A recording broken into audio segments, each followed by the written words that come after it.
পশ্চিম সিডনির ক্রীড়াঙ্গনে নতুন যুগের সূচনা করেছে আধুনিক স্থাপত্যের অনন্য নিদর্শন কমব্যাংক স্টেডিয়াম, যেটিকে ওয়েস্টার্ন সিডনি স্টেডিয়ামও বলা হয়। ৩৬০ মিলিয়ন অস্ট্রেলিয়ান ডলার খরচে এই স্টেডিয়ামেই ইতিহাসের সাক্ষী হবে বাংলাদেশের নারী ফুটবলাররা। অস্ট্রেলিয়ার সিডনি থেকে সহকর্মী সুখন সরকার জানাচ্ছেন এ নিয়ে বিস্তারিত। সিডনির পারামাটায় কমব্যাক স্টেডিয়াম। এই স্টেডিয়ামে একসাথে প্রায় ৩০,০০০ দর্শক নিজেদের দেশের বা দলের হয়ে গলা ফাটান। প্রায় ৩৬০ মিলিয়ন অস্ট্রেলিয়ান ডলার ব্যয়ে নির্মিত এই স্টেডিয়ামটি খুব অল্প সময়ে পশ্চিম সিডনির ক্রীড়া সংস্কৃতির কেন্দ্রবিন্দুতে পরিণত হয়েছে।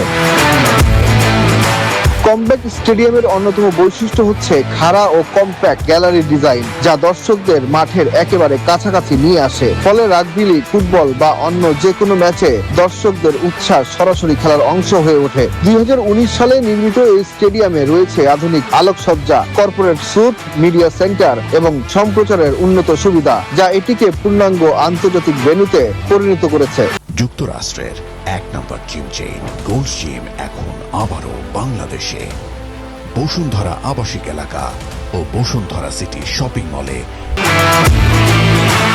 রাগবি লিগের জনপ্রিয় দল পারামাটা ইলস ও ওয়েস্ট সিডনি ফুটবল দলের হোম গ্রাউন্ড হিসেবে ব্যবহার করা হয় এই স্টেডিয়ামটি। শুধু খেলাধুলাই নয়, খেলাধুলার পাশাপাশি বড় বড় কনসার্টও অনুষ্ঠিত হয় এই স্টেডিয়ামে,